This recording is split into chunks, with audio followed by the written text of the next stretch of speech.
The holidays have blessed us Path of Titans players with replay mode, Hatzegopteryx, a bunch of new skins, and of course, bug fixes as well. We all love the free little bug fixes that came out in the last update. But today, we're overviewing it all in one big video, so strap yourselves in and let's get right into it. The replay mode is here, and this is one of my favourite features to come to the game because it opens the door both for all of you content creators out there and server moderation as well, and all you people who just like to record replays and take cool pictures. This is the thing for you all, and this allows and gives you the ability to record your own replays, go back and watch them and then record them and then turn them into cinematic masterpieces. Oh, it's gonna be so cool. That being said, this is currently only available on PC and consoles. It's not available on Switch and mobile, so do bear that in mind. You guys on mobile, you guys on Switch won't be able to use it. Now, I don't know the keybind for consoles. Feel free to check your console commands and you'll be able to find the keybind for accessing and enabling a replay. That being said, there are some steps that you need to know before obviously starting a replay, and that is firstly, to begin a replay, you have to be on the game and you have to be on a server firstly that allows replays to be enabled or done. If it's not enabled, it will just tell you when you do this anyways. But if you press the replay recording button, which on PC is defaulted to you can change this in your keybind settings, and you can check out what it is on console in your keybind settings. It will then tell you once you press that button that you are recording a replay in the top right of the screen by the minimap. Then as you go about, if you tap it again, it will stop the replay and save the replay. To then access a replay, you essentially go back to the menu screen of the game. There should be a new area called replays, and you click on that. That's where all your replays are stored. You can then open the replay, open up the replay editor, and have a mess around in there. And we're going to dive in there in a second, and I'm going to show you all it as well.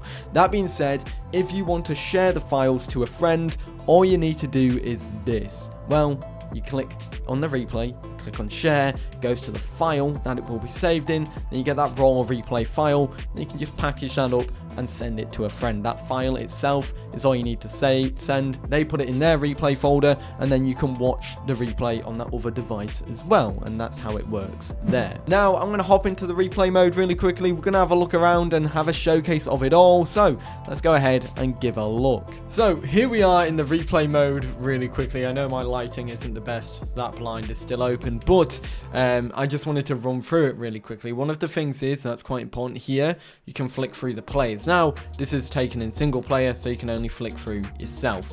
You click follow to unlock the follow, and then you go into free camera, and that is that right there. You've got all of these stuff as well, where view all, you can check all your settings, maybe save them for another replay, kind of screenshot them and keep it as reference, and you can change some other stuff as well. You've got your camera, your aberration, your depth of field, your exposure, and your rendering. So you got your zoom with my beautiful Hatzegopteryx right there, and you've got the aperture, which I believe is the f-stop. So yeah, that helps with the depth of field stuff.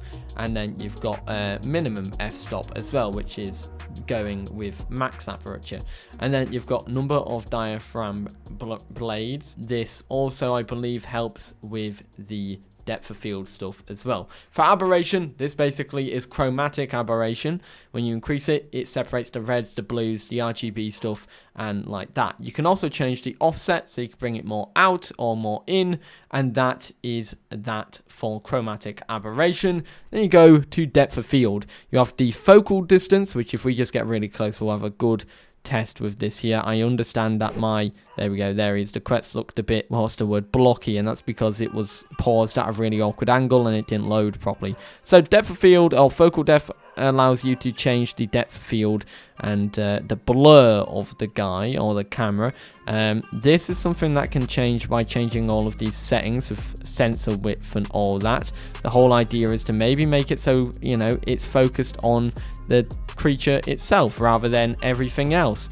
and that allows that to happen right there, and that's how you work depth of field. Then if we move into exposure, you can basically increase the brightness or decrease the brightness of your image. You really want to stay within like the decimals when you're looking at this, like it's slight, otherwise you're just going to blow it out and make it a bit too light or a bit too dark, and you can just put it back to 0 and that will reset it. For rendering, you've got vignette, which is like the the dark rims of the photo or the video coming in. It makes it look a bit more dramatic. Removing that obviously doesn't make it look as dramatic. And then you've got the bloom intensity, which is the lighting, so the glowing, so to say, like light from the sun and everything refracting and all that. More bloom is like this, and less bloom is like that. And moving on, you can change the playback speed. Obviously you can see that the guy is walking around. You can slow it down so he's walking really slowly, or you can skip frames ahead or fast forward them or stop them completely.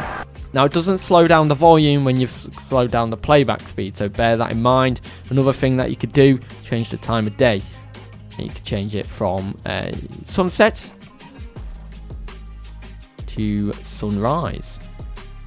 Creates more dramatic environments. You can also go to night on an otherwise cloudy day, or you can change the weather as well. So if we set or reset the weather, it should come in now with the fog. Yeah, this allows you to record in any time of day and then tweak it after. You can even make it rain as well, and you can show name tags. So there's me right there, my male Hatzegopteryx, or adult male Hatzegopteryx, and that allows you to see what people are doing. So that should be a quick run through of the replay mode tool. I know that was kind of quick. Of course, Path of Titan's done their own video, which is like quite long, so that'll probably help with that stuff. Now let's check out Hatzegopteryx and talk about that for the time being.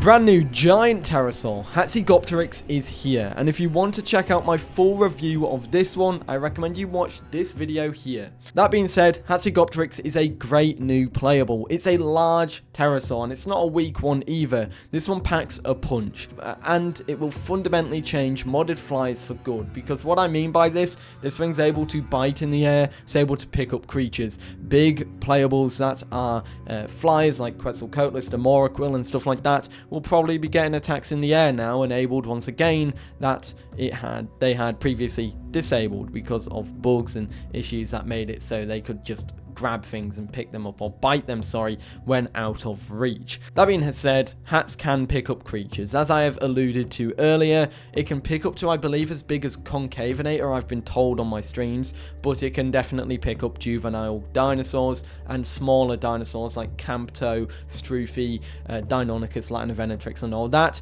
Now, I've been told that it can pick up as an adult up to 1,800 combat weight, but I've also been told that it can pick up to 2,000 of combat weight. So I'm not exactly sure the exact number on the pickup ability and the clamp, so I'd essentially just go with the lower estimate for now, and then see if you can pick anything up that goes up to 2,000 combat weight, and if you can, then obviously that breaks that boundary. This one, I actually do quite enjoy playing it, and I feel like they really mastered the fact that this thing feels very heavy in the air, and that's a good thing, because that kind of slow nature helps it being a little less overpowered in a sense. It is obviously going to be very strong, but I definitely feel like this is something that could be harassed in the air by a bunch of Thalassodromiuses because of that more slower and heavier nature in that feel of gameplay when it's in the air. A great new playable with a plethora of new abilities and skins, and to me is probably one of the more stacked and fleshed out new releases ability wise from recent, and that's really nice to see. Hopefully this is the same with every other new playable that releases from now on. But speaking of skins, let's go ahead and showcase them. I'm going to showcase them off cinematically. We have 14 new skins, 6 of which are referral skins, and I don't have them. I don't own them, I know. I really wanted to showcase them off properly and do a cinematic of every single skin, but I don't own all the referral skins. I don't even think I own one of them when I'm recording this video. So here is them in the preview, but I think you can also show them in the character select screen, so we'll have a better showcase of them here. There's all of them. That being said, we also have 8 new skins which come from 4 packs. You've got the midwinter pack and the holiday pack. Let me know what you think about all of these skins. I'd love to know your thoughts, and yeah, that is that for the skins. Let's go into the cinematics.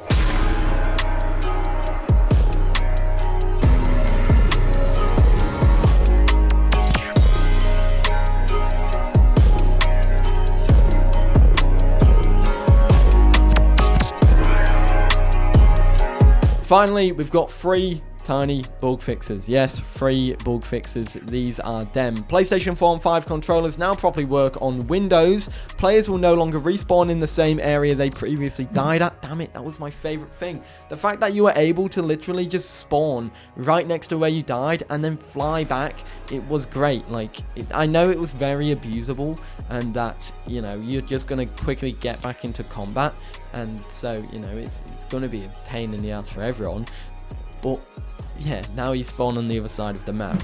They have also added a small notice that displays if you attempt to record a replay on a server with replays disabled. So that's good, because before it'd just not say anything. You'd press the button and nothing would happen. Now it's going to tell you you can't record a replay on this server. However, there's not many bug fixes, but that is everything. And yeah, that is that. Let me know your thoughts about this update in the comments down below, all of this new stuff, and let me know your predictions for 2024's Path of Titans content, because in the new year I'm making a video about what's to come for Path of Titans in 2024. So I hope you guys enjoyed, and I hope you all have a happy new year. I know I've got one more video that's going out on Friday, and fun fact, the video that's going out on Friday was meant to go out on Christmas Day. So if I say Merry Christmas in that video, you know damn well why, and it's because the Path of Titans update that released on Christmas Day absolutely blocked me from being able to you know, release that video then. Anyways guys, I hope you enjoyed, and I'll see you all in the next one. Have a great day. Peace.